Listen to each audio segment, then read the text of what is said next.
अंगूठे में लग गई थी.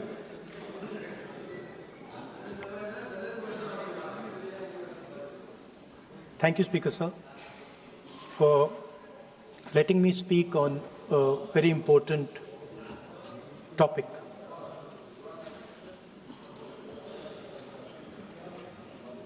Women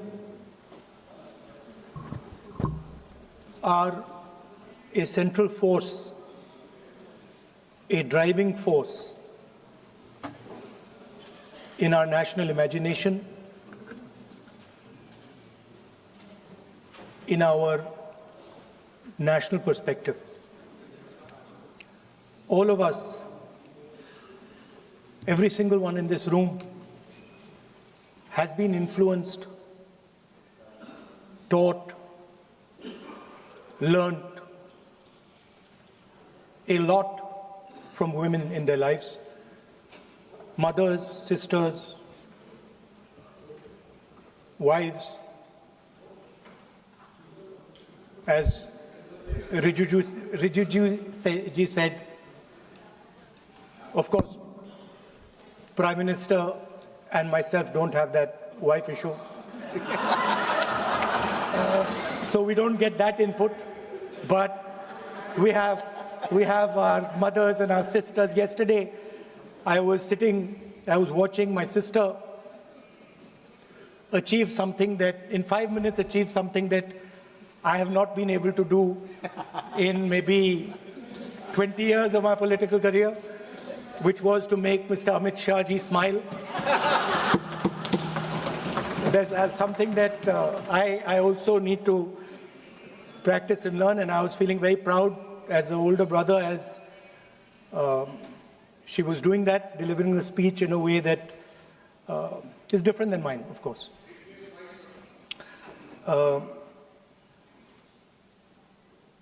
I remember when I was a little boy, I used to be very scared of the darkness. And we used to have this huge dog who used to attack my sister and me all the time. So we were very scared of going out into the garden at night. We were scared of the dog. And one day my grandmother somehow found out about this. And I'm saying this because this was one of the most powerful lessons taught to me in my life by a woman, a grandmother. And my parents had gone out for dinner. And she came, she caught my hand, I still remember, and she took me out into the garden. Dark garden at night, no lights. No, government houses have big gardens, quite a big garden. And she took me there. And she left me, she said, now you stay here, don't move. And she left. And I watched my grandmother, I remember she was wearing a yellowish sari, I watched her go away, और मेरी मतलब हवा निकल गई कि मतलब आज तो मैं गया. I didn't have the courage to tell my grandmother that, you know, I don't want to stay here, so I stayed. And she went away. She went away probably for 1 or 2 minutes. But for me, it was like 2-3 hours. I was imagining the dog coming to bite me. I was imagining ghosts. I was imagining snakes. I was imagining everything.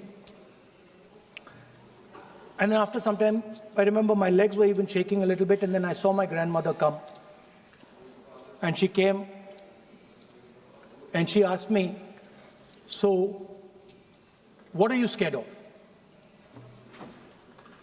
So I said, you know, Dadi, I'm scared of that dog. I don't know that he might come and bite me. I'm scared of somebody being in the garden that I don't know. I'm scared of bats. I'm scared of snakes. I'm scared of things I can't see. And she says, no, Rahul, you're not scared of all those things. You're not scared of the darkness. You're not scared of the dog. You're not scared of the bats. You're only scared of your mind. You're only scared of your imagination and what you are thinking. And then And then she said that, you should not be scared of the darkness, because the truth most often is in the darkness. And if you do not have the courage to face your fear, you do not have the courage to go into darkness, you will not be able to understand the truth, you will not be able to fight for the truth. This is one of the biggest lessons in my life. I use it, it's a political lesson. I didn't realize then. Now as I get older, I realize it was not only a political lesson, more fundamentally it was a religious lesson. I didn't understand then, and what she was saying to me was that Satyam Shivam Sundaram. That's what she'll say. She said that I want you to be able to go into the darkness. I want you to be able to go where you're scared. And I want you to see what the truth looks like. And later I realized, my God, by taking me into the garden, she was explaining Shiva to me.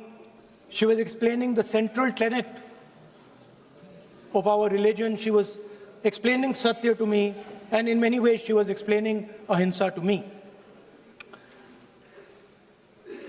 And she said to me, I remember that, listen,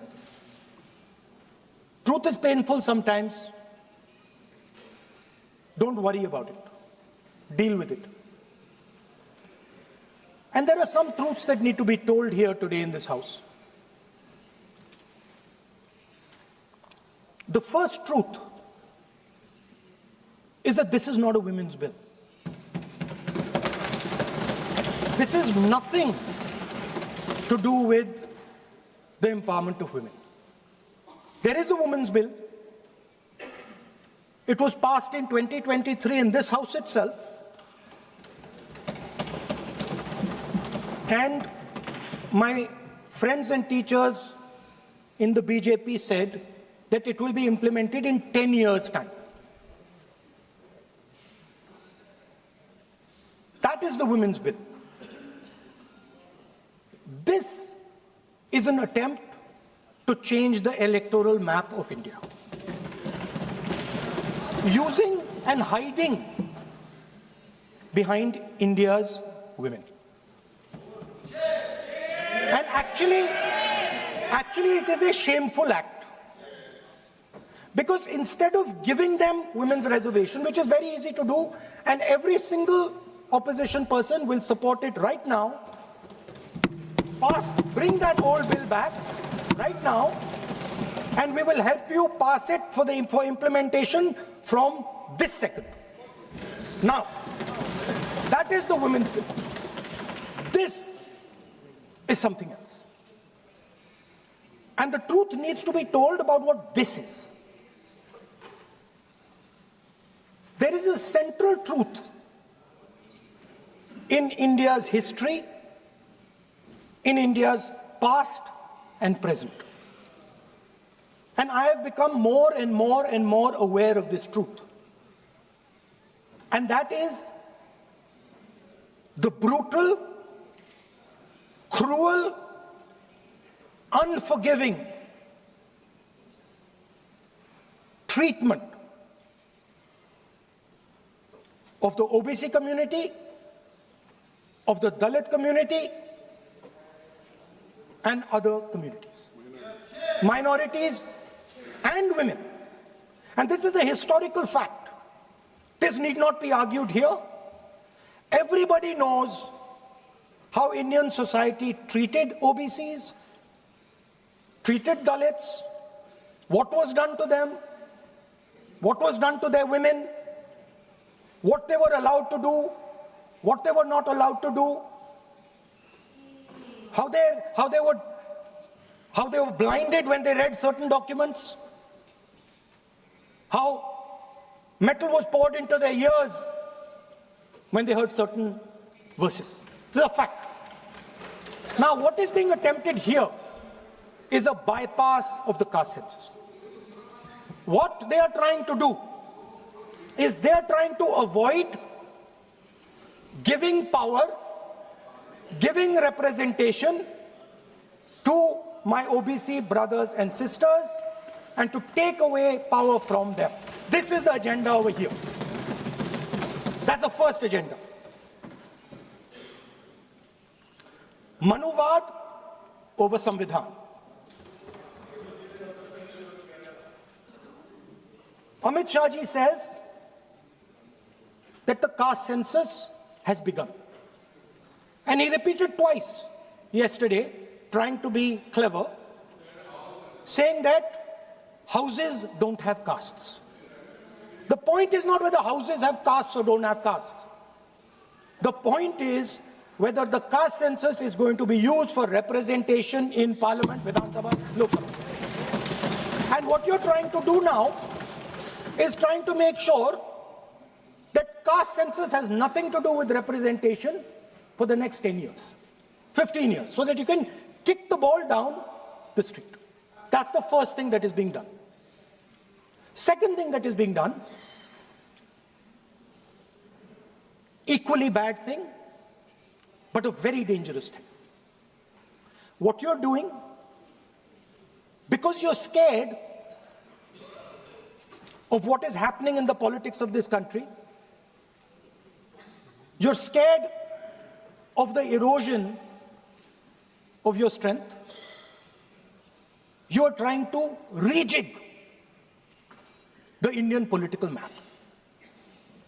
You have done it in Assam, you've done it in Jammu and Kashmir, and now you're imagining that you can do it in India. And you need a